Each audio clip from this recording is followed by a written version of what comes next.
Ian, we have to do 2 Patreon poll topics since we forgot last time. We overlooked them.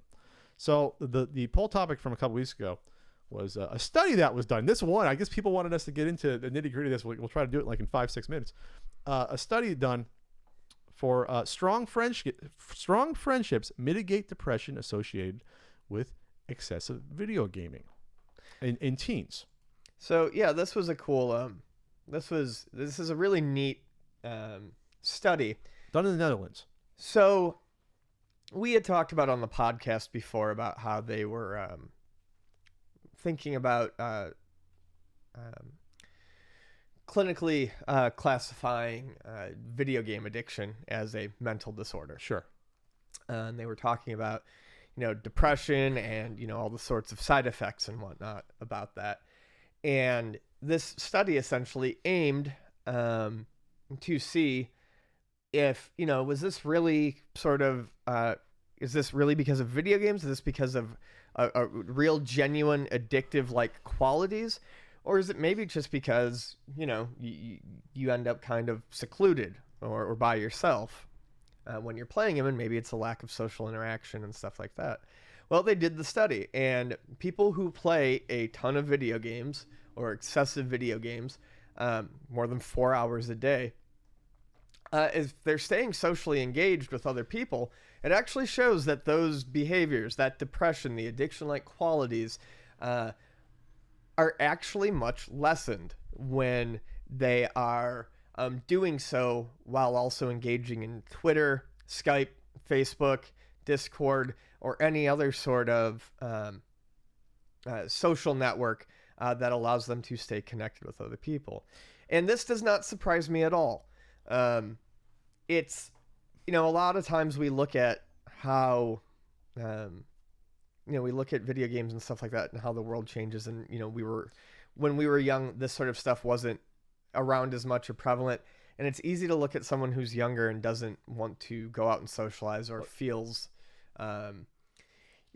feels socially outcast, perhaps. We're like, oh, you got to get off your ass, you got to do this. And sure, it probably would be good. But at the same point in time, socializing is the big important thing. And these networks that allow people to do it, it's good that they're there, even if perhaps they are spending too much time inside playing games. It allows them to still form friendships. And what the study really shows is the importance of friendships and having people that you can talk to when you need to is really one of the most important things, perhaps even more so than what your hobby is or, where you do it. Do you go out and do you socialize via sports? Do you socialize via video games? Well, where are you socializing? Let's give the background of the methodology. I don't think we did that. So the researcher Calder Karras and her colleagues analyzed 2009 to 2012 data from the annual Monitor Internet and Youth Study, a school-based survey of nearly 10,000 teenagers across the Netherlands. Researchers asked the teens about how often they play video games, use social media and instant messaging, and about their friendships. The survey also had the teens answer questions about addictive behaviors, including whether they feel they can stop gaming if they want to and whether they get irritable if they're not playing. While only Dutch teens participated in the survey, Calder Karras, which is an awesome name, it's like a superhero name, Calder Karras and her colleagues believed that the responses would likely be similar to teens in other developed nations such as the U.S.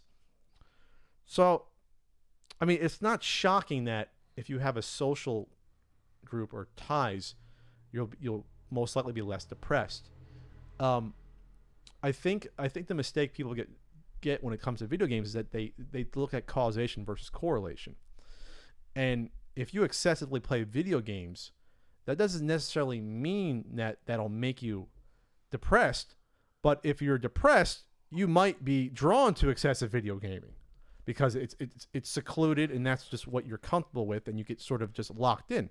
So that to me is common sense. So it's obviously it doesn't cause it, but that person might be prone to be stuck playing video games for a long period of time. That's natural. That could happen. Sure. And obviously, if you're talking to people, either on a social network, instant messaging, you're going to feel better about yourself because you're not alone. So that mitigates depression. Depression can be a feeling of loneliness, obviously.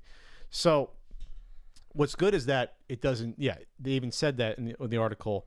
Their findings could inform organizations such as the World Health Organization and the American Psychiatric Association that have proposed making internet gaming disorder a condition that would be on par with disorders relating to substance abuse and pathological gambling. And again, gaming's not causing this. Right. It shatters that quite clearly by something as simple as introducing a social network. Oh, it's gone. You don't destroy drug addiction by introducing a social network. There usually is some sort of a network when it comes to Sure.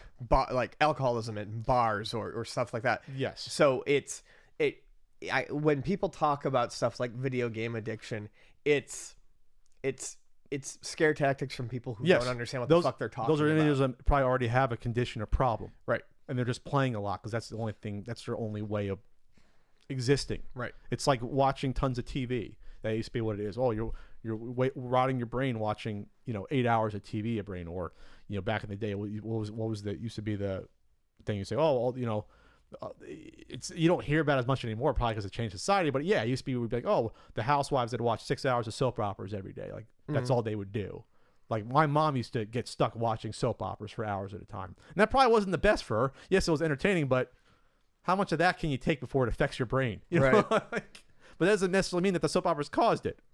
How I always talk about there are addictive qualities to some sort of games, and there is some games are a lot more addictive than others. That's something I think that can be looked at separately, and I think that drawing in types of personalities to addictive gameplay elements, that is something I think too that definitely exists. I definitely think that there are types of personalities that are probably drawn into playing a game like World of Warcraft, which requires a lot more of your time and consistency. It's not something you can easily walk away from. You feel tethered to it. So I think that's something we have to remember as well. There's too many different types of gaming. To me, it's almost like too many types of, I guess you can say different types of drugs. Like some are a lot more addictive than others. Some aren't addictive at all, psychologically. So it's what are you getting at it? Are you getting the high of joy of playing a game, or do you feel like you have to be constantly playing the game in order to subsist? You know what I mean? Like it was like my sister's ex had to do those like World of Warcraft, whatever the clan fucking things. You had to be there every Tuesday and Saturday at that time. Yeah, but I still feel like that's more personality than game. Sure, but some games play into, I think, the personality types involved with that. I feel at least. I think there are games that might be able to prey upon it. Not saying that's an overt goal, but obviously they know that some personalities are more susceptible to addictive qualities or OCD or gambling, and some games have elements of that. Absolutely, there's some games that you have to grind away constantly and do repetitive actions, and then maybe that can feed into someone's OCD. Or there's gambling elements to some games. A lot of people are very susceptible to gambling; they can't stop. It's like anything else. Sure, but this is a nice study. It's promising, and wow! Here's to the CU Podcast Patreons for wanting to dig in a little bit into a nice meaty topic, right? Not just boobs and ass. That'll be the next topic: boobs and ass. No.